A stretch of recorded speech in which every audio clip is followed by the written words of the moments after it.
Hello mga kawaw ladies, sa mga naka-experience na nitong Leaf Magic, ayan, sa mga bumili na at nag-follow ng page na to, thank you so much. So, gusto ko lang sabihin kasi lagi kong nire-remind sa mga bumibili nito, lalo na yung mga bumibili sa akin ng personal.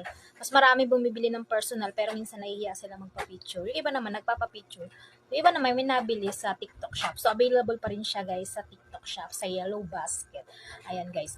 Ngayon, bago nyo siya gamitin guys, kailangan nyo muna siyang i-shake. Gaganyanin nyo lang siya guys. So, ganyan lang. Para yung loob niya mahalo. Ayan. Minsan kasi nag-iiba yung lasa niya. Kasi minsan, para siyang namumuo. Kaya kailangan nyo siyang gisingin. Ganyanin nyo siya guys.